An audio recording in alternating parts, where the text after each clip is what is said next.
자, 오늘 자격 취소 나갈 차례죠?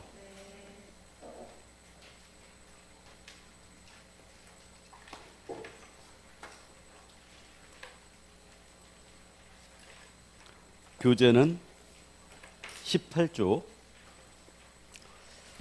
자, 이 자격 취소 보겠습니다. 매회 출제하는 부분인데 자격 취소와 자격 정지에 대한 절차거든요. 이거 5일 암기하자고 그랬어요. 5일이 떴다. 그럼 5일이 나오게 되면 앞으로 가갖고 여기 정지가 들어가면 절대 안 된다고 그랬죠. 그래서 이제 취소만 나와야 되고요. 다른 데 가서 시험을 못 보게 하기 위함이니까 자격 취소 시에는 5일 내 국장 보고하고 다른 시도에 통보합니다. 이거 꼭 기억을 해 두셔야 되고요.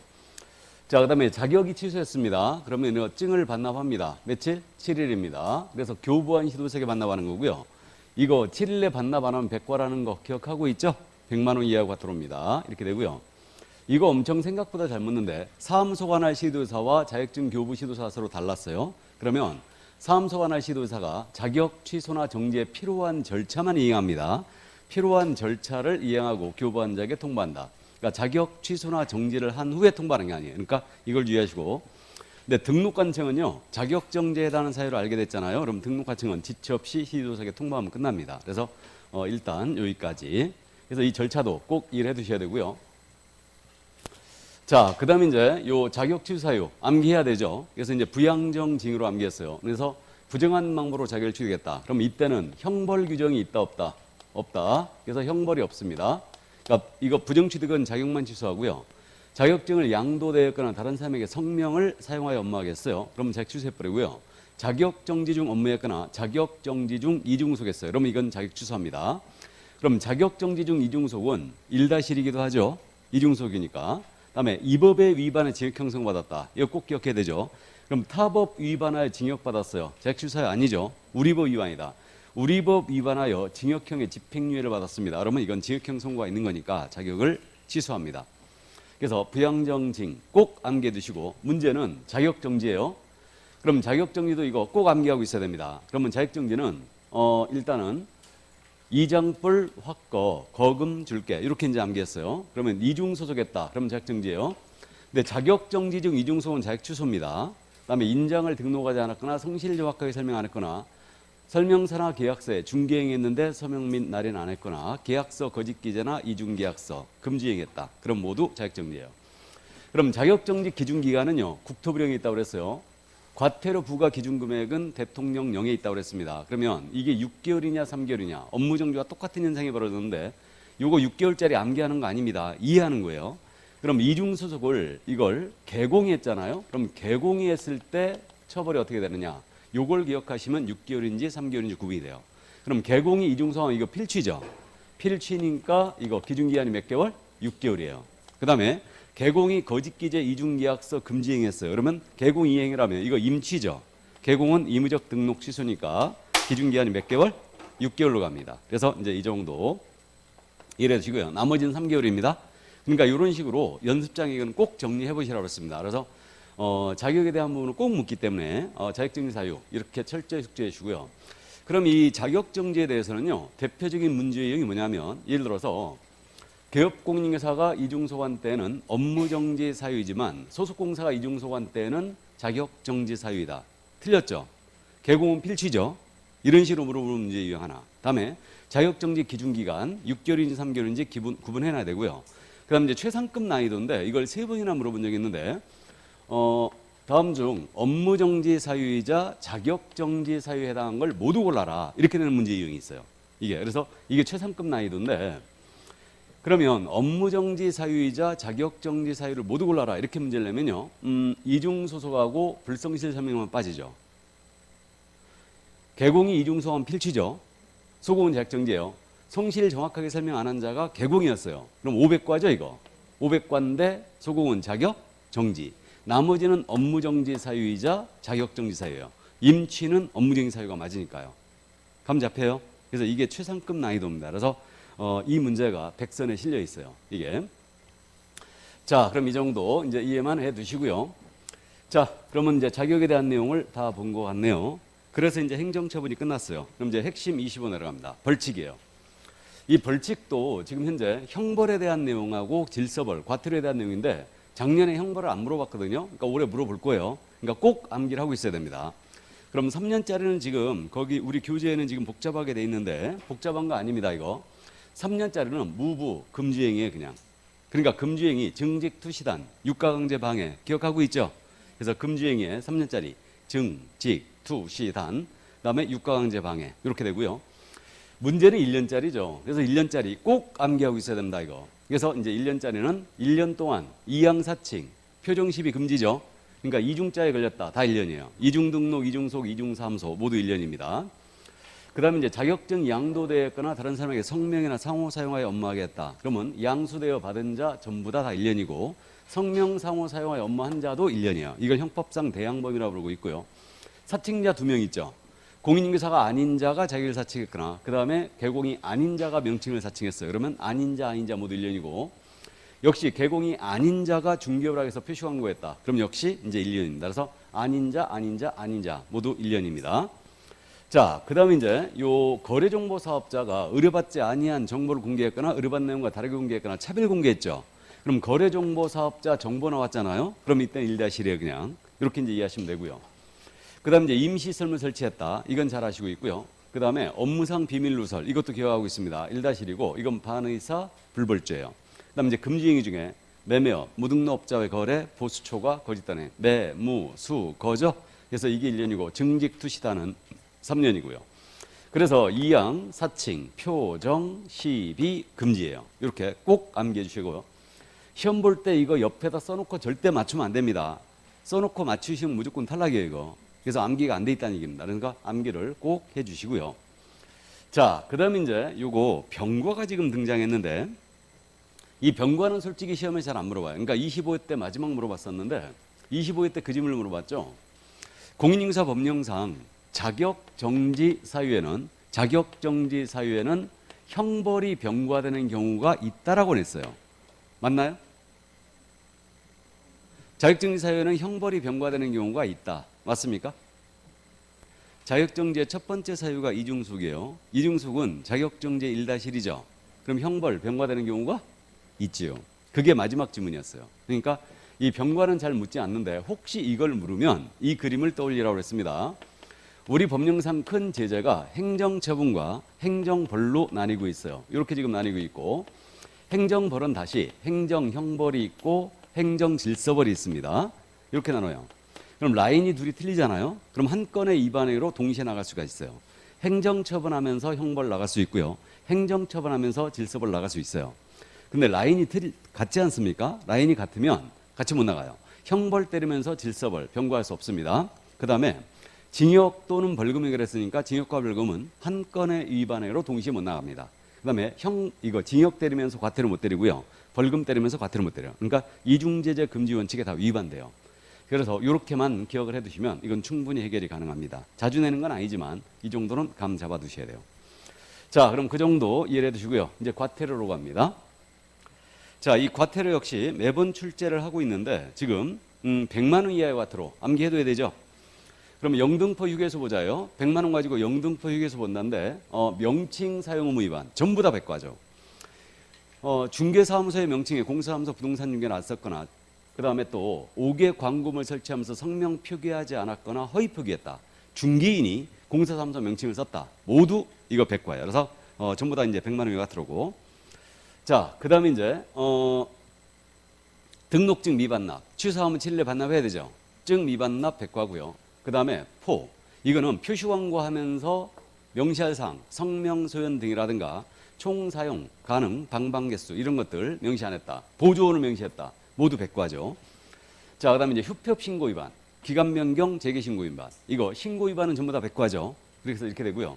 그 다음 게시 의무 위반 등자 보수사 이걸 위반했다. 그럼 역시 백과고요. 그 다음에 중개사무소 이전 신고 위반이에요. 10일 내 안 했다. 그럼 백과고 보증을 설명하지 않았거나 사법 미교했다. 역시 백과죠. 그래서 서류 관련 의무 위반은 전부 다 업정이었는데 보증서 미교만 백과다. 이렇게 돼 있고 마지막으로 자격증 미반납이죠. 역시 백과입니다. 사유서 안 냈거나 거짓 사유서를 냈다. 그럼 역시 백과예요. 이거. 그래서 영등포 휴게소 보자. 꼭 암기해 주시고 이거는 영등포 휴게소법까지는 등록관측이 부가징수하는 거죠. 근데 여기 자격증 미반납자예요. 시도자가 부가징수하죠. 자, 문제 없고요. 이제 500과죠. 500만 원 과태료는 대상자별로 나눠서 암기했어요. 거래용무 사업자는 500만 원 받고 운명하셨다죠. 운명. 이제 감독상 명령 위반 이렇게 되고, 협회는 대충 돌려주면 500이다. 그래서 공시명령 징계예요. 공제사업 운영 실적을 공시하지 않았거나, 그다음에 명령자 들어가는 거 협회가 위반다. 다 500이에요. 시정명령, 개선명령, 그다음에 감독상 명령 위반했어요. 전부 다 500과고, 징계 해임 요구에 불응했거나 조사검사에 불응했다. 모두 500과입니다. 이 정도 이해하시고, 그다음에 이제 정보통신 서비스 적용자가 있습니다. 그래서 모니터링 결과에 따른 자료 제출 요구에 불응했거나 또는 조치 요구에 불응했다. 그럼 역시 500과고, 이건 국장이 부가징수하겠죠. 그래서 거래용무 사업자와 협회 정보통신 서비스 적용자는 모두 이제 국장이 부가징수합니다. 그다음에 연수교육 안 받았어요. 500과죠 이거. 이건 시도지사가 부가징수하고, 나머지 확인 설명을 성실 정확하게 안 했다. 이거 꼭 기억하시라고 했고, 부당한 표시 광고 존다 과해요. 그럼 이때는 이제 500과입니다. 이건 등록관청이 부가징수하죠. 자, 그래서 500과 그냥 쉽게 여러분들이 맞춰버릴 거고요. 과태료에서는 제일 잘 묻는 게 이게 대상자와 부가권자예요. 그래서 대상자와 부가권자 이걸 제일 잘 묻는데, 물론 거래용무 사업자 협회 정보통신 서비스 적용자는 국장이 부가징수하고, 그다음에 자격증 미반납자와 연수교육 미수자 이자는 당연히 시도지사가 부가징수하고요. 마지막으로 중개업무 관련 과태료 이건 전부 다 등록관청이 부가징수하죠. 됐습니까? 여기까지. 이게 바로 법령 파트였어요. 넘어갑니다. 그래서 법령이 이제 70% 정도 출제를 하고 있는 거고요. 지금서부터 이제 여러분들이 어려워하시는 부동산 거래 신고제예요. 지금서부터가 이제 어렵죠. 이게. 자, 그럼 이제 부동산 거래 신고법으로 들어왔는데, 이 부동산 거래 신고법은 전체 출제 비중이 15%예요. 그러니까 15%니까 6문제고요. 실무 쪽도 출제 비중이 15%예요. 그러니까 6문제입니다. 그러니까 여기서가 토탈 지금 12문제예요. 지금서부터 하는 내용이 12문제가 출제되는 비중을 갖고 있는데, 여기서 여러분들이 득점을 하느냐 못하느냐에 따라서 우리 과목을 고득점 하느냐 못하느냐 결정됩니다. 그러니까 여기서 득점을 해줘야지만 여러분들이 이제 자격증을 받는데 지장이 없어요. 여기서 만약에 득점을 내가 못했다. 그러면 이제 중개사법 80점은 영원히 나한테 멀어지는 거고요. 우리 과목을 지금 적어도 75점 이상 득점을 못하면 불합격으로 하는 거죠. 그러니까 그렇게 될 겁니다. 그래서 물론 이제 여기서 득점을 해줘야지만 여러분들이 해결할 수 있는데, 이 부분이 요즘 최근에 계속 어렵게 내고 있다는 거예요. 이게 문제예요, 지금. 이게. 자, 그럼 참고하시고. 자, 그러면 이제 부동산 거래 신고 대상 계약 갑니다. 이거 신고 대상 계약 꼭 정리하고 있어야 되죠. 그럼 계약의 종류는 오직 매매라는 거 알고 있어요. 그래서 이제 토지 건물, 분양권 입주권에 매매 계약을 했다. 그럼 거래 신고하는데 8개 법에 따른 공급 계약도 대상이죠. 그러면 무슨 법에 따른 공급 계약 한 번만 봐두시는데, 택지개발촉진법, 주택법, 그다음에 건축물의 분양을 관한 법률과 공공주택 특별법, 그다음에 이제 공법 시간 공부하는 도시개발법, 도시 및 주거환경정비법, 산입법, 그다음에 빈집 및 소규모주택 정비에 관한 특례법, 이 법에 따른 공급 계약을 했다. 그러면 최초의 분양 계약도 거래 신고하셔야 돼요. 그럼 토지 건물이라면 지분 매매 전부 다 포함이죠. 그러니까 지분을 거래하더라도 전부 다 들어와야 돼요. 그다음에 이제 여기 공급 계약을 통하여 공급반자로 선정된 지위, 이것이 바로 분양권이거든요. 이 분양권에 매매 계약을 했다. 그럼 거래 신고하셔야 돼요. 그다음에 이제 두 개의 법이죠. 정비법하고 빈집법에 따른 입주권을 거래했어요. 그럼 당연히 이때도 입주자로 선정된 지인데 이것에 매매 계약을 했다. 그럼 거래 신고하셔야 됩니다. 그래서 매매 계약의 하나고 물건은 4가지예요. 토지, 건물, 분양권, 입주권이다. 그다음에 8개 법에 따른 공급 계약이 들어가는 거예요. 그러면 중개 대상물 전체가 이게 거래 신고 대상이 되는 건 아니죠. 입광공이 빠져 있어요. 그죠? 그래서 이제 이 정도 감 꼭 잡아 두셔야 됩니다. 자, 그러면 이제 내려가면은 그 박스가 또 있는데, 이게 초창기에는 이 부분 잘 물어봤거든요. 근데 요즘은 잘 안 물어보는데, 토지거래 허가증 받았어요. 매매였거든요. 거래 신고 다시 해야 돼, 안 해야 돼? 해야 됩니다. 그 다음에 농취증을 받은 농지의 매매 계약이었어요. 역시 해야 된다고 그랬죠, 이거. 그러니까 제도가 틀리기 때문에 초창기에는 이 부분을 잘 물어봤는데 요즘은 잘 안 물어봐요. 초창기라 하면 2006년도를 얘기합니다. 부동산 거래 신고제 처음에 들어왔을 때. 이때는 이제 그 20회 시험까지 엄청 잘 물어봤었는데, 요거를 지금 현재는 잘 묻지 않고 있는데 이해는 꼭 해두셔야 됩니다. 자, 그 다음에 이제 외국인이 부동산 거래 신고였어요. 그러면 이때는 외국인이 부동산 거래 신고면 외국인 취득 신고를 한다, 안 한다? 안 한다. 이건 아주 잘 묻고 있고, 그 다음에 이제 토지 분양권 전매 계약이에요. 부동산 거래 신고해야 되죠. 이거는 왜 들어가 있냐면 지금 우리가 주택 분양권 전매 계약만 신고하는 거 아닙니다. 토지 분양권이든 상가 분양권이든 오피 분양권이든 전부 다 분양권이라면 신고해야 돼 그냥. 그렇게 이해하시면 되고. 그다음 마지막으로 교환 계약이었어요. 이건 신고 대상이 아닙니다. 됐죠? 자, 그래서 이 정도 이해해 두시고요. 신고 대상 계약이냐 아니냐를 해결했습니다. 그럼 이제 절차로 내려갑니다. 신고에 관할은 부동산 소재지 관할 시군구청장이에요. 이때 주의할 점은요. 초창기에는요. 이게 등록관청에 하는 거냐 신고관청에 하는 거냐 이거 잘 물었거든요. 근데 안 묻다가 이걸 30일 때 다시 건드렸어요. 그러니까 개공이 중개한 경우에는 등록관청에 신고해야 된다. OX, X죠. 신고관청이죠. 그러니까 구분을 꼭 해주시고요. 등록관청이 아닙니다. 그 다음 이제 신고기한은 계약 체결로부터 30일이라는 거 알아요. 이거 뭐 잔금일로부터 60일이 아니라는 건 이제 일단은 감 잡았고요. 체결일로부터 30일이다. 자, 그 다음에 신고 의무자를 아주 잘 묻습니다. 근데 너무너무 잘하고 있는데 쌍방이 직거래했어요. 그럼 공동으로 신고를 해줘야 됩니다. 그럼 일방이 국가 등이었다. 그럼 국가 등이 단독 신고하게 돼 있죠. 이렇게 돼 있는데 이때 공동으로 신고해야 한다면 맞았어요. 근데 신고서를 공동으로 제출해야 한다라고 낸 거예요. 그럼 OX, X죠. 공동 제출은 틀렸어요. 1인 제출하면 들은 거죠. 그래서 1인 제출하면 된다. 근데 공동으로 제출할 수는 있어요, 없어요? 있습니다.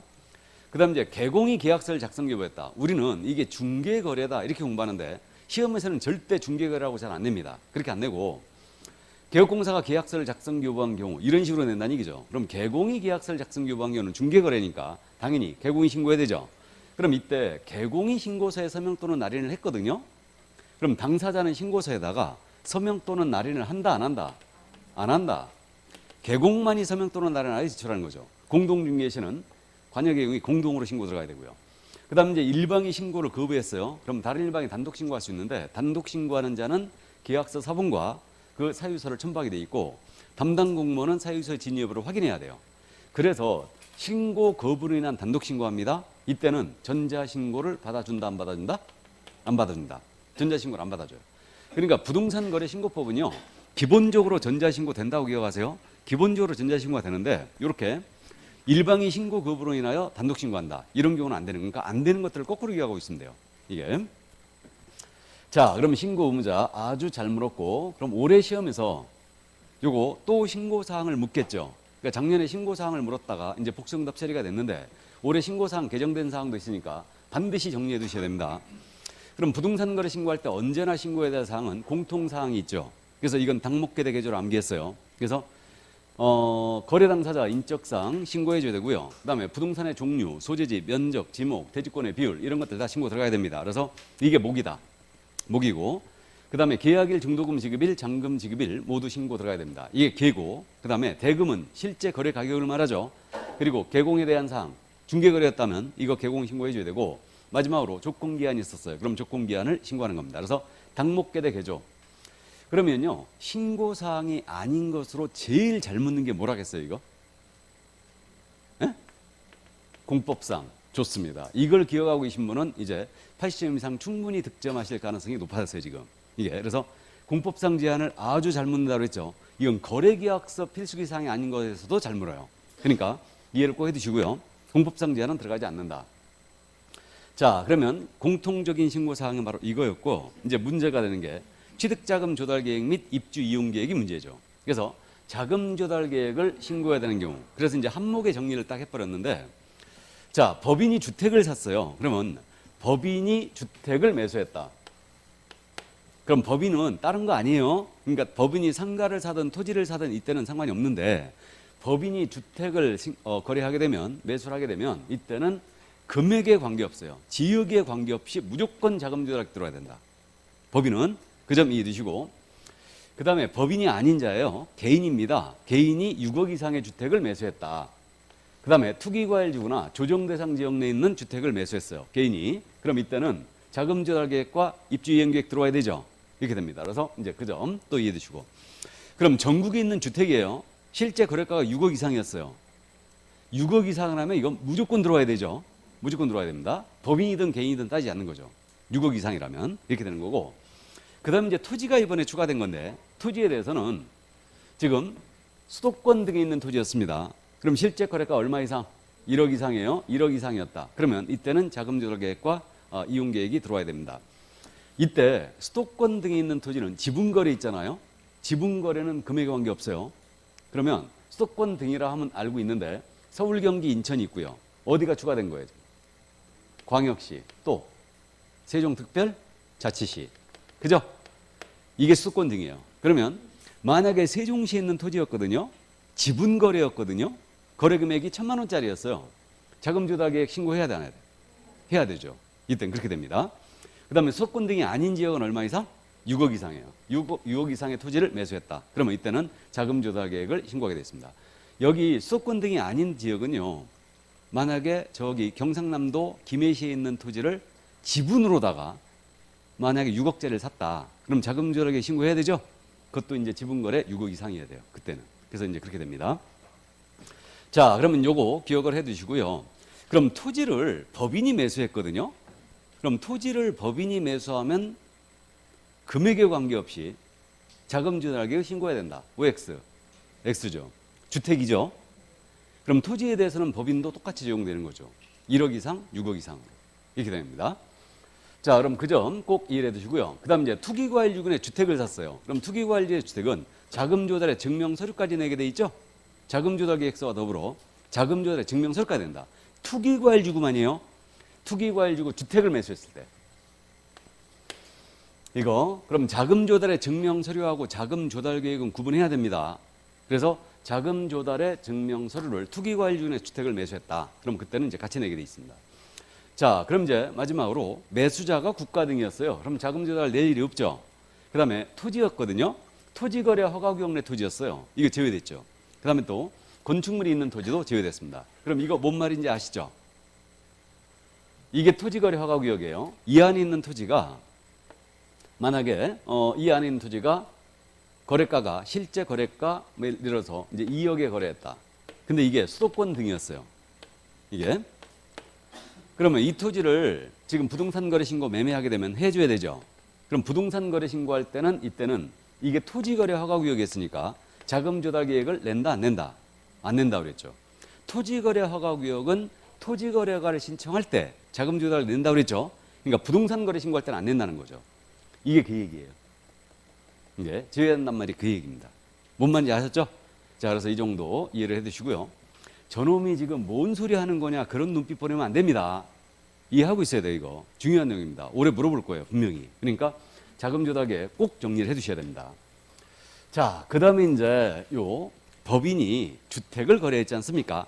그럼 법인이 주택을 팔았던 샀던 이때는 법인의 등기 현황과 그 상대방이 그 법인의 임원과 관련자인지 특수관계가 있는지를 모두 신고하게 돼 있어요. 법인은 주택을 거래하게 되면요. 법인 주택거래계약 신고서가 있거든요. 법인 주택거래계약 신고서를 내게 돼 있어요. 주택을 거래하면. 그래서 이 신고서를 보면요. 법인의 등기현황 다 쓰게 돼 있습니다. 그러니까 그 대표자가 누구고 임원이 누구고 설립은 언제 했는지 자본금 얼마인지 이런 것들이 전부 다 이제 목적 사업은 뭔지 모두 이제 기재를 하게 돼 있고요. 그 상대방이 이 임원과 특수관계가 있는지, 즉 상대방이 그 법인의 임원인지, 그 임원과 친족 관계가 있는지, 배우자 관계가 있는지 이런 것들을 모두 다 쓰게 돼 있습니다. 다 그래서 요걸 내야 된다. 다만 이제 국가 등과 거래했다든가 아니면 분양 계약이라든가 이제 공급 계약, 그러니까 공급 계약이라든가 분양권 전매 계약은 제외되고 있죠. 법인의 등기 현황을 이때는 신고할 필요가 없어요. 공급 계약하고 이거 분양권. 주택은요. 공급 계약은 이거 공급자가 전부 다 법인이죠. 법인이에요. 그다음에 이제 분양권 전매 계약 이것도 이제 법인하고 이제 거래했기 때문에 결국은 이건 제외시켰어요. 자, 그럼 여기까지입니다. 그래서 요거 꼭 정리를 해두시기 바랍니다. 머릿속에 정리가 꼭 돼 있어야 돼요. 그래서 이제 그 점을 이해해 두시고요. 자, 그럼 이제 내려갑니다. 신고 방법 이제 21쪽이에요. 요 신고의 방법은 방문 신고의 방식과 전자 신고 방식으로 크게 나눠지고 있고요. 그럼 방문 신고할 때 신분증 제시하게 돼 있죠. 제시하고 이제 신고서만 내면 돼요. 필요하면 지들이 계약서 같은 걸 요구합니다. 그러니까 신고서만 내물 원칙으로 하고 있다. 이렇게 되고 이때 방문 신고할 때는 신고서 제출 내용 인정하고 있죠. 그래서 이때는 위임장과 신분증 사본을 내게 돼 있습니다. 서명 또는 날이 있는 위임장이죠. 그리고 신분증 사본을 내줘야 돼요. 그러면 개공이 만약에 신고한다. 그러면 개공을 대행할 순자는 소공이죠. 그래서 이제 그렇게 이해하시고 이때 소공은 지 신분증만 내보이면 되고 대행 서류를 제출한다 안 한다? 안 한다. 그래서 요거 알고 있고요. 그러면 이제 전자신고할 때는 신분증 제시하지 않고요. 전자서명, 그러니까 전자인증으로 이걸 대신하고 있고요. 그 다음에 이제 요거 전자문서로 신고할 때는 소공이 대행할 수 있어요, 없어요? 없죠? 전자문서 할 때는 제출대행을 허용하잖아요. 초창기에는 이거 엄청 잘 물었습니다. 전자문서로 신고할 때 제출대행을 허용하느냐? 그러니까 말 그대로 신고서만 대신 내는 거니까 전자신고를 인정할 이유가 없는 거예요. 이거는. 그래서 이제 그렇게 된 거고요. 그 다음에 이제 요거, 신고서를 낼 때 말이에요. 자금 조달 계획을 내야 된다. 법인이었다? 법인 주택거래 계약 신고서를 내는 거예요. 그럼 내면은 법인 주택거래 계약 신고서라든가 자금 조달 및 입주 계획 서식이 있죠. 요거 서식이 있는데 이 서식에는 매수인이 또는 법인이 단독으로 서명 또는 날인이죠, 이거. 여기는. 이건 매수인이 작성해야 되잖아요. 어쨌든 사는 자가. 그러면 법인 주택거래 계약 신고서는 법인이 단독으로 서명 또는 날인하고 자금 조달 계획은 요거는 매수인이 단독으로 서명 또는 날인한 다음에 이걸 신고하려는 자에게 준다. 준다면 며칠 내줘야 된다? 25일이죠. 그럼 이때까지 제공 안 하면 30일에 직접 내야 되죠. 그래서 이제 이 점 이해를 하고 있고요. 그다음 뭐 요 3번 내용은 잘 아십니다. 부동산 거래 계약 시스템. 이게 전자계약 시스템이죠.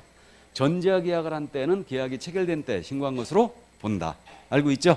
그래서 이 정도만 이해해 두시고요. 자, 그러면 이제 신고필증 교부합니다. 그래서 신고 내용을 확인한 다음에 신고필증을 지첩시 발급하는 거예요.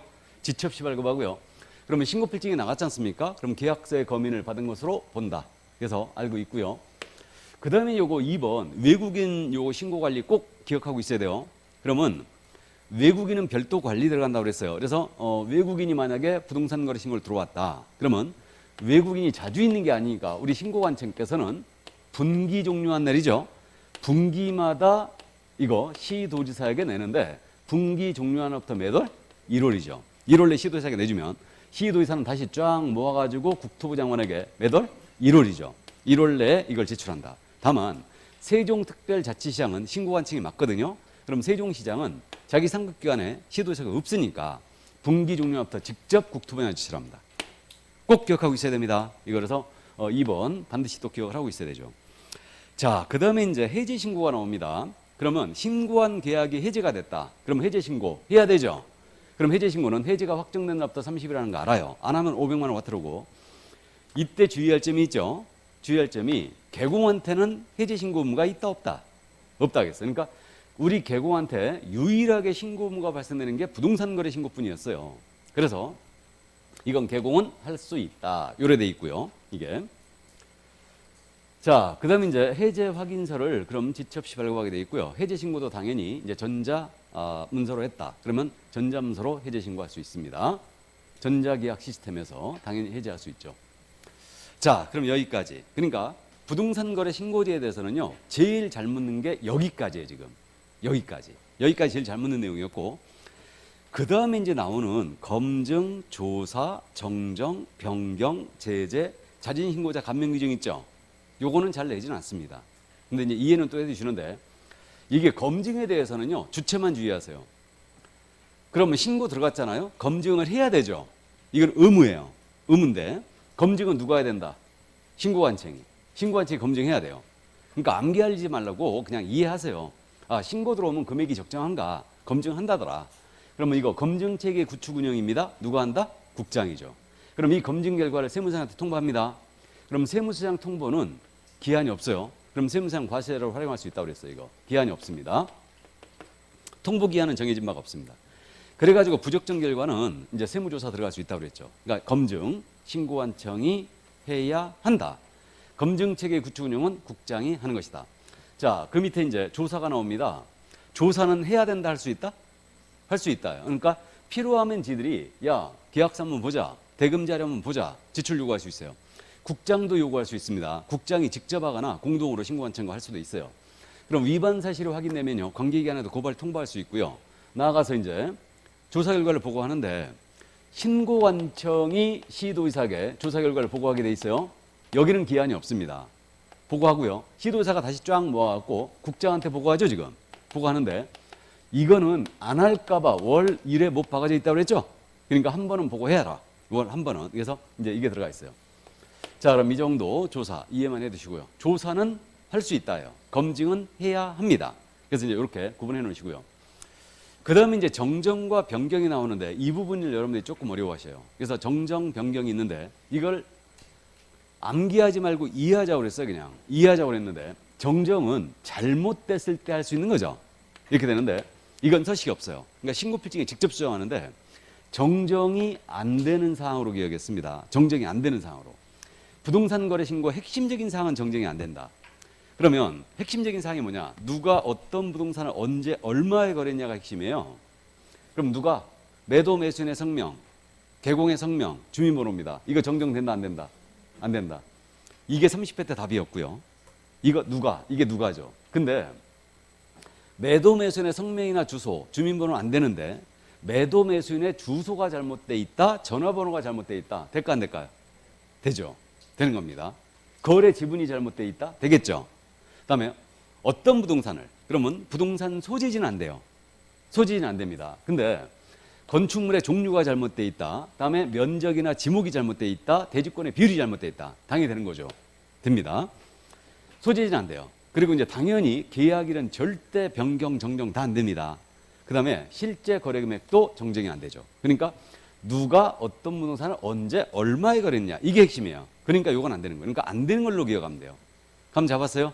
그래서 이렇게 되는 거고, 그럼 신고필증에 공동으로 서명 또는 날인한 다음에 이제 제출할 수 있다 그랬어요. 물론 이것도 전자문서로 할 수 있거든요. 전자문서로 할 수 있는데 신고필증에 직접 수정한다는 얘기예요. 전자문서로 수정하고요. 다만 당사자의 주소라든가 전화번호가 잘못됐죠. 이건 단독 정정 신청이 가능하거든요. 이때는 전자문서 할 수 없어요. 이때는 단독 정정 신청이 가능한데, 뭐 매수인이 자기 주소가 잘못돼 있다, 그럼 매수인이 단독으로 정정 신청할 수 있어요. 근데 이때는 이제 전자문서를 받아주지 않는다, 이렇게 해놨죠. 자, 그다음 이제 변경이에요. 그럼 변경에 대한 내용은 이거는 이것 때문에 들어왔다 그래요. 제도의 취지를 꼭 이해하라고 했는데 잔금 빨리 주면 대금 깎아줄게, 이것 때문에 들어왔다고 그랬죠. 그러니까 중도금 지급일, 잔금 지급일 변경 신고 되고요. 또 실제 거래 금액도 돼요. 이게 특이합니다. 그래서 이게 되고요. 그다음에 이제 특이한 게 공동 매수의 경우에 일부 매수를 제외시키는 겁니다. 다수 물건 거래한 경우에 일부 물건을 제외시키는 거예요. 이건 되는 거죠. 근데 추가나 교체는 된다 안 된다? 안 된다. 추가나 교체는 안 되는 겁니다. 이렇게 되는데 빼는 것만 된다. 그럼 생각을 해보세요. 공동 매수였는데 매수인 중 일부를 빼버리는 거예요. 빼버리면 지분이 바뀌죠. 그럼 지분의 변경 신고 되는 거죠. 또 다수 부동산 거래했는데 일부 부동산을 빼버렸다. 그럼 면적의 변경 신고 되겠죠? 그 다음에 이거 조건이나 기한도 변경 신고 되겠죠. 감 잡혔어요? 그럼 변경 신고는 등기를 신청하기 전까지 할 수 있고요. 변경 신고서란 서식이 있습니다. 이거는 그래서 공동으로 서명 또는 날인하여 제출할 수 있다 그랬는데, 면적의 변경이 없이 만약에 실제 금액만 변경됐다라고 신고하잖아요. 그럼 이때는 계약서본 첨부해야 돼요. 그럼 이때는 전자문서를 안 받아줍니다. 이때는. 그래서 이렇게 돼 있고요. 그럼 내용을 확인한 다음에 정정이든 변경이든 신고필증을 재발급하게 돼 있어요. 이게 정정과 변경을 언제 출제했냐면요. 참고로 이거 22회 때, 24회 때 출제했어요. 그러니까 22회, 24회 때는 똑같은 문제를 냈습니다. 이때는 면적이 잘못되면 뭐예요? 면적이 잘못되면 정정이죠. 변경되면 변경 신고예요. 감 잡혀요? 그러니까 대지권의 비율이라든가 이거 거래 지분이라든가 면적이라든가 이런 것들은 여기 지금 현재 겹치고 있죠, 지금. 그죠? 그러니까 지분이 잘못되면은 정정이에요. 지분이 변경되면 변경 신고죠. 그래갖고 22, 24에 때 똑같은 문제를 그렇게 냈어요. 다음 중 정정 신청 사항이 아닌 것을 모두 골라라, 이렇게 냈어요. 그래갖고 박스에 딱 넣어놓고 지분이 잘못된 경우, 면적이 변경된 경우, 그 다음에 뭐 주소가 잘못된 경우, 다음에 잔금 지급일이 변경된 경우, 이렇게 낸 거예요. 그럼 지금 정정 신청이 사항이 아닌 거, 그러면 정정은 잘못됐을 때 하는 거죠. 그러니까 변경 사항이지 뭐. 이해되십니까? 근데 30회 때는 이렇게 안 냈어요. 30회 때는 어떻게 했느냐? 정정 신청 사항이 아닌 거, 30회 때 또 냈거든요. 이거 냈는데 정정 신청 사항이 아닌 거, 그러면 정정 신청이 아닌 거 우리가 핵심적인 사항은 안 된다고 그랬죠. 이 중에 답이 나왔겠죠. 뭐겠어요? 성명이었지. 개공의 성명이라고 물어봤어요. 개공의 성명과 주민번호. 정정 신청 아니었습니다. 그래서 이거는 이제 이 정도. 그러니까 이걸 어려워하는데 어려워하지 말고 이해를 한번 해보라고요. 그러니까 그렇게 하면 이제 됩니다. 자, 그다음 이제 제재에 관한 사항인데 요 제재도 잘 묻진 않지만 작년에 제재를 또 건드렸죠. 이거 건드렸는데 우리가 지금 금액이 큰 것부터 암기했어요. 일단은 5% 이하부터 기억해야 되죠. 5% 이하. 취득가액이 5% 이하인데 이거는 어떤 경우냐? 유일하게 거짓 신고한 경우죠. 허위 신고했다. 그럼 5% 이하요. 이건 신고 의무자든 신고 의무자가 아닌 자든 관계없이 허위 신고했잖아요. 그럼 이때는 다 5% 이하요. 그럼 3천만 원 이하의 과태료 기억하고 있어 우리가. 3천만 원 이하 과태료는 가장계약 신고가 있고 가장해지 신고 있습니다. 신고 대상 계약이 체결되지 않았음에도 신고했다든가 해제가 안 됐음에도 불구하고 해제 신고해버렸다. 그 다음에 야 통장 사본 한번 보자. 대금 자료 보자가 있는데 여기 불응했다. 그럼 이거 3천만 원 이하죠. 이렇게 되고 나머지는 그럼 다 500이에요. 자냐? 안 자요. 처음부터 부동산 거래 신고 안 해버렸어요. 안 했죠. 다음에 대금 외 자료 출력을 불응했다. 다음에 거짓 신고할 것을 요구, 조장, 방조했다. 그럼 다 500이죠. 그래서 이렇게 합니다. 그럼 이거 기준금액 정해져 있다고 그랬죠. 그럼 24회 때 기준금액을 물어봤는데 기준금액은 깔끔하게 찍자고 그랬고 그럼 이때 기준금액에 금액이 큰 것은 3천만 원 이하 5% 이하는 커 보인다. 그러니까 여기에 대해서는 기준금액에 2분의 1 범위 가감이다. 5분의 1 범위 가감이다. 5분의 1. 기억하고 있죠? 근데 500만 원 이하 과태료는 2분의 1 범위 내에서 가중감경이에요. 2분의 1 범위 내에서. 가중감경이다. 가중하더라도 500만 원, 3천만 원, 5%를 초과할 수가 없습니다. 이렇게 되고 그 다음에 요거 숫자 나오기 때문에 이제 기억해야 되는데 신고관청이 만약에 개공에 대하여 과태료 때렸지 않습니까? 그럼 신고관청이 개공한테 과태료 때리면 이 사실을 등록관청에 알려줘야 돼요. 언제까지? 10일 내에 알려줍니다. 우리가 10일짜리 암기하고 있는 거 있죠? 사교협회 조사 종료 통보. 통보가 바로 이 통보죠. 과태료 부과 통보예요. 자, 그래서 이 정도 이제 감 잡으시고 그러면 이 제재와 연결해서 자진신고자 감면 규정이 있죠. 그러니까 이제 자진신고자 감면에 대해서는 28회 때 지문 하나 정도 물어보고 말았는데 이건 알아요. 조사가 시작되기 전에 자진신고했다. 과태료 면제해버리죠. 조사가 시작된 후에 만약에 자진신고했어요. 50%는 깎아주는 거죠. 이제 알고 있고요. 이때 대상 위반 행위를 한번 봐두는데 어떤 걸 위반했어야 되느냐 이 문제인데 거꾸로 기억하자 이거요. 감경 면제가 적용되지 않는 거 28회 때도 물어봤던 게 이거였어요. 자료 제출 요구에 불응했어요. 계약서 보자겠는데 안 갖고 오면은 대금 외 자료니까 이것은 500만 원 이하고 대금 지급 증명 자료 보자겠는데 안 갖고 갔다.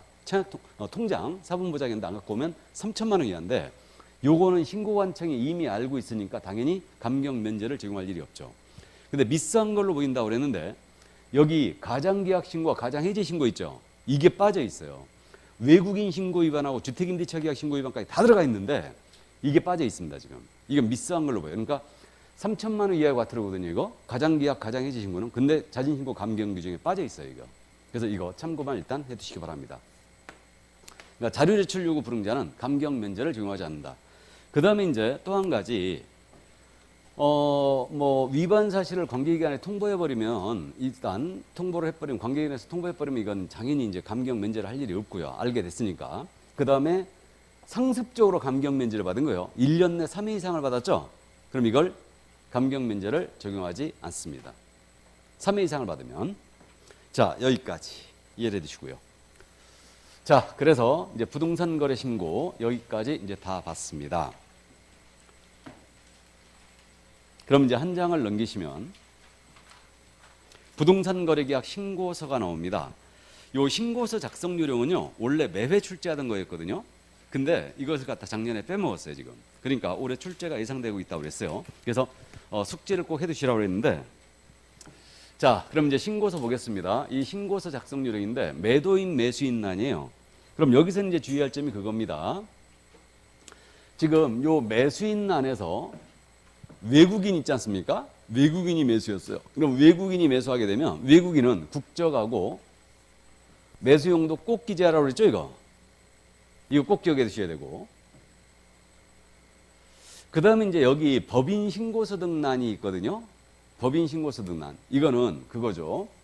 이 신고서와 함께 자금 조달 계획이나 법인 주택거래 계약 신고서 이런 것들을 함께 제출한지 별도로 제출한지 이거 체크하라는 얘기예요. 그 얘기입니다. 그 다음에 이제 중개거래였다면 개공에 대한 사항을 기재해야 되죠. 이렇게. 자, 그럼 내려갑니다. 그래서 이제 작성 방법인데 작성 방법이 옆에 있죠? 이게 지금 진하게 써 있는 거 있잖아요. 이런 것들 위주로 기억하는데 그래서 작성 방법 이제 요거는 가볍게 다 설명을 했으니까 참고해 두시고 그 다음 이제 4번 난이에요. 4번 난. 4번 난에 지금 건축물 난 옆에 가로가 열어져 있어요. 이 부분 뭐 적는다고 그랬어요? 건축물 옆에 가로 열어져 있죠? 뭐 적는다고 그랬습니까? 종류. 옆에 페이지 보시면 4번 어떻게 돼 있냐? 건축물이나 토지 및 건축물이었다. 그럼 마지막에 용도별 건축물의 종류를 적는다. 이래놨죠? 그래서 용도별 건축물의 종류였습니다. 이게 오핀지 상간지 이런 거 적는다는 얘기예요. 자, 그 다음 이제 5번 난 공급계약 전매계약이었어요. 그러면 이제 분양권인지 입주권인지 체크하게 돼 있고다. 그 다음에 준공자인지 준공허인지 표시하게 돼 있고요. 임대주택 분양전환 있죠? 이거는 법인인 임대주택 사업자예요. 법인에 하나는데 법인인 임대주택 사업자가 임대기간이 끝났어요. 그래갖고 분양전환 시킨다. 그걸 취득할 때는 여기다 체크하는 겁니다. 그렇게 돼 있고. 그 다음 이제 6번 난 소재지 면적 지목은 전부 다 대장을 보고 적는 거고요. 대지권의 비율 있잖아요. 대지권의 비율은 뭐 보고 적으라고 돼 있어요? 등기상 증명서. 등기상 증명상의 대지권의 비율을 적습니다. 등기상 증명상에 이렇게 돼 있고요. 건축물의 면적을 꼭 주의하는데 건축물의 면적란은 만약에 이게 집합 건물이었다. 집합 건물이면 뭐 적어야 돼요? 전용 면적만. 그 밖에 건축물은 연면적 적어야 돼요. 근데 7번 난에 계약 대상 면적이 또 있다고 그랬어요. 그럼 이 계약 대상 면적은 실제 거래 면적을 계산해 적는다고 그랬어요. 실제 거래 면적을 계산을 해서 적어야 돼요. 계산해서 적고 이때 건축물의 면적 적을 때 집합 건물입니다. 집합 건물은 뭘 적는다고요? 역시 전용 면적만. 그 밖에 건축물은 연면적을 적습니다. 그래서 아주 잘 묶고 있고 이거. 그 다음에 이제 물건별 가격을 적습니다. 이때 공급계약 전매계약이 했잖아요. 그러면 공급계약 전매계약은 분양가격 적어야 되고요. 발코니 확장 등 선택비용 적어야 되고 그다음에 추가 지급액을 적는데 이 추가 지급액은 이거 지급액은 이거는 프리미엄을 얘기하죠. 그리고 이제 여기서 주의할 점은 그겁니다. 공급계약 전매계약은 부가가치세 이거 포함금액 적는 거예요. 제외금액 적는 거예요. 포함금액이죠. 부가세 포함금액을 적는다. 나머지 거래는 부가세 제외금을 적습니다. 그래서 물건별 거래 가격이라 쓰니까 이거 각각의 물건별 가격을 적게 돼 있고 다음에 총 실제 거래가 여러 개 부동산 거래했다. 그러면 토탈 금액 적는 거예요. 그러니까 토탈 금액 이렇게 이제 들어갑니다. 그래서 여기 이제 계약 체결일, 중도금 지급일, 잔금 지급일을 모두 기재하네요. 자, 그럼 내려갑니다 이제. 그럼 작성 요령 다 말씀드렸고 쭉 읽어보면 돼요. 여러분들이. 자, 그 다음 이제 10번 난이에요. 10번 난은 종전부동산 난입니다. 그럼 종전부동산 난은 뭐 거래했을 때만 적는다고요? 입주권 거래했을 때만. 종전부동산에 대해 적습니다. 그래서 입주권 거래했을 때만 적는다. 이때 그럼 금액 적을 때 종전부동산 난에도 추가 지급액 난이 있고요. 그 다음에 권리가격적 난인데 이 권리가격은 이거는 뭘 적는다고요? 평가액. 종전부동산에 대한 평가액이에요. 이걸 적게 돼 있죠. 종전부동산에 대한 평가액을 적는다. 예. 자, 그러면 요거 이렇게 이해를 해 두시고요. 입주권 거래했을 때는 신고필증이 2장 나온다고 그랬죠? 기억나요? 그러니까 입주권 거래하게 되면 종전부동산에 대한 신고필증이 있고요. 입주권 거래에 대한 신고필증이 있어요. 그러니까 이 2장이 나옵니다. 이렇게 되고요. 계약의 조건이나 참고 사항을 이제 적게 돼 있습니다. 그리고 이제 이게 연월일 기재하고 개공이었다면 개공만 공동 직거래했다면 매도인과 매수인이 공동으로 여기다 서명 또는 날인을 하게 돼 있습니다. 자, 그럼 여기까지입니다. 이게 바로 신고서 작성 요령이었어요. 이 정도만 이제 감 잡아두시고 거기 작성 요령 한번 꼭 읽어주시기 바랍니다. 자, 그래서 부동산 거래계약 신고서 작성 요령을 전부 다 봤고요. 올해 출제가 예상되기 때문에 꼭 정리해 두시기 바랍니다. 자, 그럼 이제 주택임대차 계약 신고로 갑니다. 작년에 물론 들어왔고 이제 이 부분에 대해서 주택임대차 계약 신고제 올해 지금 또 출제할 걸로 일단 예상을 하고 있는데 주택임대차 계약 신고는요 문제 낼 게 거의 없어요.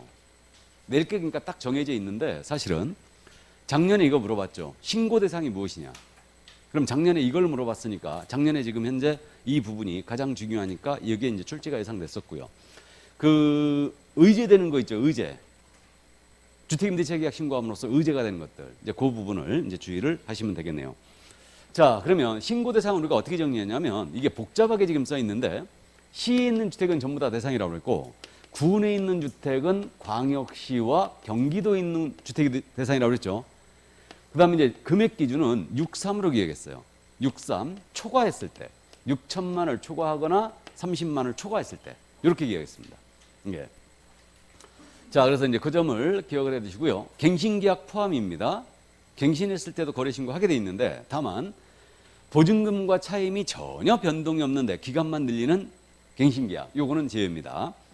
그러면 묵시갱신은 거래신고 대상 아니라는 얘기죠. 일단 묵시갱신했을 때는 이렇게 됩니다. 자, 그럼 절차는 부동산 거래신고가 진짜 비슷한데 계약 체결로부터 30일에 들어가는 거 맞고 신고 완청에 들어가는 것도 맞고 다만 이제 여기는 조례로 읍면동장에게 위임할 수 있다고 돼 있죠. 이렇게 돼 있고요. 그 다음에 이제 신고 의무자 있지 않습니까? 여기서 주의해야 되죠. 신고 의무자. 신고 의무자는 당사자가 공동으로 신고하게 돼 있지 우리 중개거래일 경우라도 개공한테는 신고 의무가 있다 없다? 없어요. 개공이 할 수 있는 것도 아니에요. 아예 개공은 신고하려면요 위임 받아야 돼요. 그래야 할 수 있어요. 그래서 일단 그 정도 이해해 두시고요. 개공한테 신고 의무가 없다. 그러니까 유일하게 부동산 거래 신고 의무만 우리 개공한테 있는 거죠. 중개거래 했을 때. 그래서 우리가 문제 풀 때 제가 팁을 드렸죠. 문제 풀 때 만약에 부동산 거래 신고라든가 주택 임대차 계약 신고 있죠. 여기서 요즘 이걸 갖고 사례형으로 지금 문제를 많이 내고 있거든요. 그래서 이 사례형 문제가 지금 우리 시험에서 보통 5, 6개가 나오고 있어요. 근데 이 사례형 문제가 난이도가 최상급이라는 거죠, 다.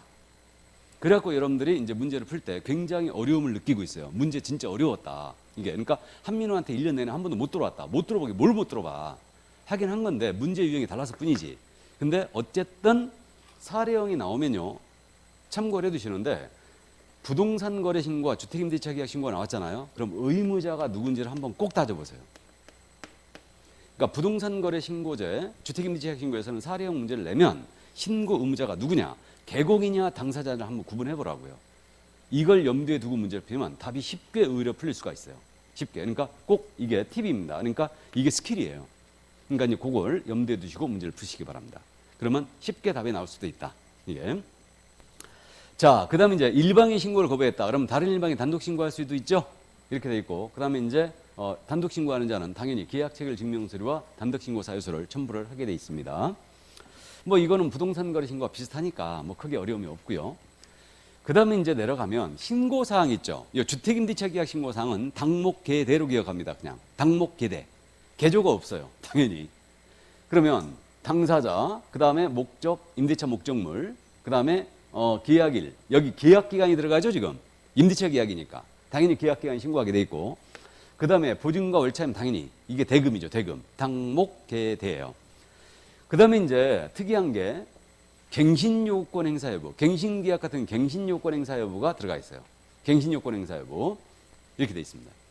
그러면요 만약에 서비스 문제로 다음 중 주택 임대차 계약 신고 사항이 아닌 것 골라라, 아닌 것 골라라, 이거 문제 내면요 틀림없이 답이 개공이에요. 개공은 주택 임대차 계약 신고 의무가 없다고 그랬죠. 그러니까 신고 의무가 없다고 했으니까 신고사항이 아닌 것 골라라. 그럼 개공의 인적사항은 신고사항이 아니죠? 뭔 말인지 이해되세요? 그러니까 중개거래인 경우에 개공의 인적사항 아니란 얘기죠. 그래서 이 점 꼭 염두에 두시고요. 그러니까 당목계대로 가볍게 이해만 해주세요. 당목계대다 이거는. 자, 그럼 신고사항 이렇게 이해해 두시고, 그 다음 이제 신고의 방법은 요거는 부동산 거래 신고와 조금 차이가 있는 게 여기 일방 제출 방식하고 계약서 제출 방식을 인정하고 있죠. 이 두 가지가 차이가 있는 거예요. 두 가지가 이게. 그러니까 일방 제출 방식이 그거 아니에요. 임대이든 임차이든 일방이 신고서를 써요. 신고서를 써가지고 계약서가 있다면 계약서를 첨부하고, 계약서가 없다면 계약 체결 증명서류예요. 입금증 같은 걸 첨부하여 단독으로 신고했잖아요. 그러면 이때는 공동으로 신고한 것으로 본다 그랬어요. 임대인이 외지에 있을 가능성이 있기 때문에 그런 거죠 지금. 이렇게 하는 거고. 그다음 계약서 제출 방식이 들어왔다고 그랬어요. 이거 원래 부동산 거래 신고에도 이거 있었는데 이걸 삭제해 버렸는데 부동산 거래 신고에서는 주택임대차 계약 신고에서 부활한 거예요. 그러니까 물론 이 계약서는 완성된 계약서여야 돼요. 즉 신고 사항이 모두 적혀 있고 당사자의 서명 또는 날인이 돼 있는 완성된 계약서여야 됩니다. 그러면 이렇게 완성된 계약서를 당사자 중 일방이 대리인이 포함인데 일방이 만약에 지출했지 않습니까? 지출하면 그냥 끝나는 거예요. 바로. 그래서 계약서 갖다 내주면 공동신고한 걸로 간주한다. 됐습니까? 그래서 이렇게 돼요. 그럼 요게 일방 지출 방식 있잖아요. 이거는 신고서를 쓰죠, 지금. 신고서를 써가지고 계약서가 있다면 계약서를 첨부하라고 했죠. 그럼 뭐하러 써? 이것만 내면 되는데. 맞죠? 대신 이 계약서가 완성된 계약서가 아니야. 그러면 이때는 이제 이렇게 하라는 얘기고 완성된 계약서였다. 신고사항이 모두 적혀 있고 서명 나란히 다 돼 있다. 그러면 이제 이 계약서를 갖다 내면 그냥 공동신고를 간주한다는 얘기예요. 그 다음에 이제 전자계약을 했어요. 전자계약을 하면 계약이 체결된 때 공동신고 간주하고 있죠? 여기까지. 그래서 여기까지 이해해 두시고. 자, 그 다음에 이제 요거 신고필증을 그러면 지첩시 발급이죠. 이것도 신고필증 지첩시 발급해집니다. 문제 없고. 그 다음에 이제 여기서 변경신고 부분에서 한 가지 우리가 기억해야 될 게 있는데 이게 부동산 거래 신고에서는 변경신고 할 수 있다죠. 근데 주택임대차 계약 신고에서는 변경신고를 해야 된다 할 수 있다? 해야 한다요. 의무입니다. 기억해 두세요. 그러니까 변경이 된 날로부터 며칠 내? 30일 내에 하게 돼 있어요. 물론 당사자가 하게 돼 있습니다. 일반이 국가등이 하게 돼 있고요. 해지신고는 물론 똑같이 이렇게 이제 해지신고 하게 돼 있죠. 그래서 이제 이 정도 이해해 두시고 그럼 변경신고를 주택임대차 계약신고는 꼭 해야 된다. 이 점 꼭 주의를 해 주시고 자 이제 내려갑니다. 정정신청 얘네도 정정이 있어요. 이건 참고사항이요. 정정 할 수 있다. 잘못됐을 때 할 수 있고요. 그 다음에 이제 준용 규정 있죠. 그러니까 부동산 거래 신고의 금지행위 규정 그 다음 조사 규정 검증 규정 준용하고 있습니다. 그래서 있잖아요. 주택임대차 계약 신고했지 않습니까? 신고하게 되면 이거 검증하게 돼 있어요. 금액의 적정성을 검증하게 돼 있고 이 결과를 세무사에 통보합니다. 그다음 필요하다면 당연히 조사도 할 수 있죠. 그러니까 이 조사 검증 규정을 그대로 준용한다. 이 정도 이해하시고 자, 그다음에 이제 의제되는 거. 요걸 주의하자고 했어요. 그러니까 이게 신고 대상이냐 아니냐 이거 다음으로 중요한 게 의제되는 거예요. 그래서 이게 좀 어설프긴 한데 어쨌든 그래도 우리는 이거 의제된 거 이해해 두시는데 알고 있거든요. 임차인이 전입신고했어요. 그럼 이거 주택임대차 신고한 걸로 간주한다고 그랬죠. 그럼 이때 임대차 계약서를 내거나 임대차 계약서 없다면 신고서를 첨부해야 됩니다. 그러니까 이게 계약서를 내거나 임대차 신고서를 내라고 했기 때문에 이게 무슨 의제냐고 하고 있는 거지 지금. 맞죠? 주택임대차 신고 이렇게 이제 한 걸로 본다. 어쨌든 이렇게 돼 있고 우리 임대사업자들 있죠. 임대사업자들은 관련법에 따른 신고해왔다고 그랬죠. 해왔다고 그랬는데 관련법에 민간 임대주택에 관한 특별법 이런 법에 따라 임대사업 신고를 해왔었는데 임대사업 신고를 했다. 그럼 그 법에 따른 신고하게 되면 이 신고한 걸로 간주합니다. 그 다음에 이제 마지막으로 신고라든가 이런 게 접수가 완료가 됐잖아요. 그럼 완료가 되면 확정일자 부여한 것으로 본다고 그랬죠. 기억하고 있고 그래갖고 신고필증의 확정일자가 맨 우측 상단에 이거 날짜가 찍혀 있다고 그랬어요. 그러니까 써져 있다고 그랬고 다만 임대차 계약서가 꼭 지출됐어야 돼요. 그러니까 어느 경우든 임대차 계약서 내는 경우가 많죠 지금. 그러니까 어쨌든 임대차 계약서 제출돼야지만 확정일자 부여한 것으로 본다. 이렇게 돼 있습니다. 자, 그럼 이 정도 의제되는 거 이해해 두시고 마지막에 이제 제재죠. 제재는 알고 있어요. 주택임대차 신고 위반은 모두 백과죠. 모두 백과고 그 다음에 이제 자진신고 감민규정 이것도 적용하고 있습니다. 그러니까 이제 주택임대차 신고를 거짓으로 했다. 그럼 이자가 자진신고했어요. 그럼 감경 면제를 적용합니다. 여기까지. 됐습니까? 이 정도. 이게 바로 주택임대차 계약 신고였습니다. 어려운 것 같지만 줄기를 꼭 잡아주세요. 그러니까 어디가 포인트인지를 꼭 짚어야 됩니다. 그러니까 그 주택임대차 신고는 신고 대상 꼭 정리해 두시고 그 다음에 신고 의무자에 개공은 빠진다는 점 꼭 주의해 주시고 변경 신고를 여기는 해야 된다는 점 그 점 주의하시고 의제되는 거 주의하고 있어야 되죠. 이거를 자, 그 다음에 이제 핵심 28로 갑니다. 외국인 등의 부동산 취득에 대한 특례가 나오고 있어요. 28 이거는 좋게 얘기하면 문제를 상당히 세밀하게 내고 있고 나쁘게 얘기하면 외국인 취득 특례는 아주 치사하게 장난을 많이 치고 있죠 지금. 그러니까 문제를 풀면서 이것은 읽으면서 체크해버렸다 그랬어요. 그러니까 그래야지만 이게 바로 보인다 하겠습니다. 그러면 매번 한 문제씩 꼬박꼬박 내고 있는데 외국인 특례입니다. 적용 범위에 외국인 정의가 어떻게 되느냐. 이거 아주 잘못 씁니다. 그럼 외국인의 정의 꼭 기억할 게 외국의 시민권자가 맞고요. 영주권자는 아니라 그랬고 그 다음에 이거 내국법인일지라도 2분의 1을 꼭 기억해야 되죠. 사원 구성원 임원 자본금 의결권의 2분의 1입니다. 그래서 우리가 이걸 기억하기 위해서 어떻게 얘기했냐면 삼성전자로 기억했어요. 삼성전자 주식회사의 주식을 50%를 만약에 외국인이 갖고 있다. 그럼 삼성전자는 국내 부동산을 취득할 때 신고 허가 의무가 발생되죠. 그래서 삼성전자 주식을 50% 외국인이 갖고 있다. 이걸 기억하라고요. 2분의 1 이상. 이걸 기억해 두시고. 그 다음 이제 상호주의가 적용되는데 우리나라 국민에게 제한한다. 그러면 우리도 그들의 국민을 제한할 수 있다. 국장이 할 수 있죠. 다음에 조약을 이행하기 위해 필요한 경우는 그러하지 아니하다. 이렇게 돼 있고요. 자, 그 다음에 이제 신고에 대한 사항을 이제 철저히 숙지하는데 이 신고의 관할은 당연히 이제 소유권 취득할 때 신고한 층에 신고하는 겁니다. 그러니까 규제의 대상이 되는 것은 모두 소유권이다. 이제 그 점을 이해 두시고. 그럼 계약원인 취득이 있죠. 그럼 계약은 소유권 취득 계약을 얘기하거든요. 그러면 교환이나 증여로 취득했다. 그럼 교환이나 증여가 나오면 계약 체결일 체크, 60일 체크죠. 그럼 이것을 위반했을 때 과태료 얼마? 300만 원 체크해야 됩니다. 근데요, 만약에 계약의 종류가 매매라고 나왔어요. 그럼 매매라고 나오면 이때는 계약 체결일부터 며칠? 30일이고 요거 30일 내에 안 해버리면 이건 부동산 거래신 거죠. 그러니까 안 해버리면 이건 500만 원 이하가 들어오죠. 부동산 거래 신고 안 해버리면 500이니까. 맞습니까? 이렇게 됩니다. 그 다음 계약 외 원인. 계약 외 원인의 종류도 기억해야 됩니다. 그래서 상판, 경환으로 기억했어요. 상소, 판결, 경매, 환매권의 행사, 환매. 그 다음에 법인의 합병이 있고요. 이건 상속과 똑같다고 그랬고, 건물의 신축, 중축, 재축, 개축 기억하고 있죠? 건물의 신축 등이다. 이렇게 나오면 취득한 날 나와야 돼요. 취득한 날 나오고 몇 개월? 6개월이고요. 이것을 위반했다. 과태료가 100이죠. 이거는. 그래서 숫자 딱딱 이렇게 맞춰서 여러분들 풀면서 문제를 읽으면서 체크해버려야 돼요. 그래야 바로 보입니다. 그럼 이거 참고로 경매가 나왔어요. 그럼 취득일로부터 6개월이죠. 그럼 경매는 취득일이 언제예요? 대금 완납일. 이해되세요? 그렇게 바꿔내도 알아봐야 됩니다. 그 다음에 상속이었어요. 상속일은 취득이 언제예요? 상속 개시일. 맞죠? 그러면 그때로부터 6개월입니다. 그 다음 이제 판결이다. 판결은 확정일이겠죠. 환매권의 행사. 그렇게 됩니다. 그러니까 취득일로부터 6개월이다. 그렇게 명심을 해주시고. 그 다음 이제 계속보유 신고예요. 그러면 계속보유 신고는 만약에 우리나라 사람인데 외국인으로 바뀌었다. 그럼 국내 부동산을 계속보유하지 않으면 계속보유 신고해야 되죠. 변경된 날로부터 몇 개월? 6개월이다. 6자와 엄청 지르니까 오직 60일짜리는 계약원인 뿐이에요. 그럼 변경이 됐다는 얘기는 우리나라 국적을 상실했어요. 그러면 이거 변경된 날 맞아요? 맞잖아요. 우리 국적을 상실했다. 외국 국적 취득했다는 얘기죠.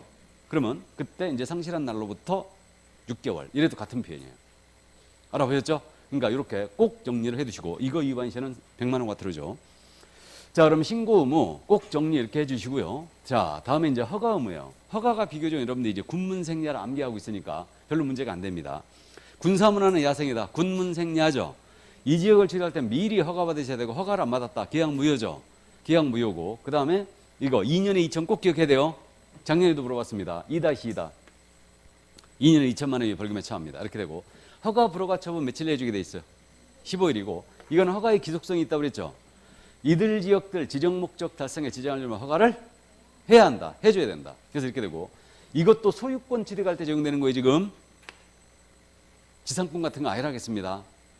우리가 2주차 연습했나 이거? 지상권으로 지상권 아니라고 그랬어요. 아직 안 했나? 그게 3주차 문제인지 4주차 문제인지 기억도 안 나네 이게. 그래서 어쨌든 좋습니다.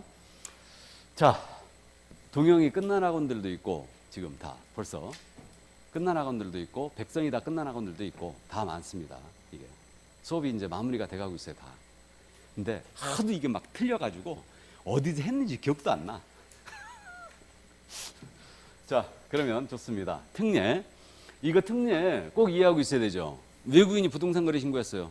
그럼 외국인 취득 신고를 한다 안 한다? 안 하고. 외국인 토지 거래 허가증 받았어요. 그럼 외국인 취득허가를 별도로 받는다 안 받는다? 안 받는다. 잘 알고 있고. 그다음 이제 절차는 참고해 두시는데 절차는 잘 안 물어봐요. 근데 이제 절차에서 이 정도는 기억을 하고 가는데 외국인은 취득 신고나 허가 신청할 때요. 서류 내게 돼 있어요. 우리 부동산 거래 신고할 때는 신고서만 내물 원칙으로 한다고 그랬죠. 필요하면 지들이 요구한다고 그랬어요. 조사하면서 그렇게 한다고 그랬고 외국인은 신고할 때 지가 내야 돼요. 서류를 내는데 취득원인서를 내야 됩니다. 신고 들어갈 때. 그러면 증여라면 증여계약서 들어와야 되고 판결하면 판결서 들어와야 됩니다. 이렇게 되고 허가 신청 들어가잖아요. 이때는 계약서가 없으니까 합의서 들어와야 돼요. 합의서 들어와요. 근데요, 이게 서류를 첨부하지만 전자문서로 할 수 있다고 그랬죠. 이거 전자문서로 할 수 있다고 그랬어요. 그러니까 어디서 할 수 있냐면요, 외국인 취득신고는요, 우리 부동산 거래 관리 시스템 있죠. 부동산 거래 신고 시스템, 이게 부동산 거래 관리 시스템인데 여기 RTMS거든요. 여기 들어가고 외국인 바로 할 수 있어요. 전자신고를 바로 할 수 있는데, 그럼 이 첨부 서면들 어떻게 하라고 그러냐면 전자문서로 첨부하면 된다고 그랬죠. 그럼 전자문서로 첨부한다는 얘기가 요 서류들을 스캐닝해갖고 읽어요. 그리고 PDF 파일로 전환시킨 다음에 이걸 첨부시키는 거죠. 그럼 전자문서로 첨부하기가 곤란했다. 전자문서로 첨부하기가 곤란하면 이거 며칠? 14일이죠. 14일 내에 팩스나 우편으로 보내면 된다고 그랬죠. 그래서 이렇게 됩니다. 그래서 14일을 하도 강조해 놨더니 말이에요. 외국인 허가 며칠 내에 줘야 됩니까? 그러니까 14일 그러는 거야. 이건 기억하지 않아도 외국인 허가 처리 기한, 토지거래가 처리 기한 며칠이에요 지금? 15일입니다.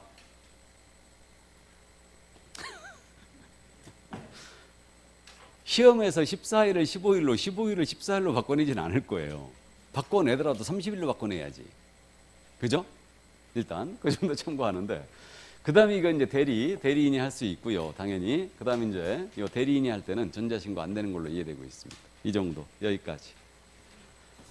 자, 그래서 숨가쁘게 달려왔습니다. 지금 이 시간에 한 게요, 지금 행정처분에서 자격 취소했죠. 하나.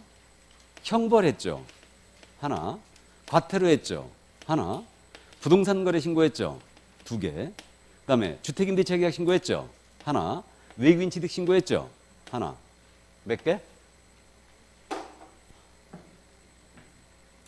7개죠. 여기서만 7개예요 지금.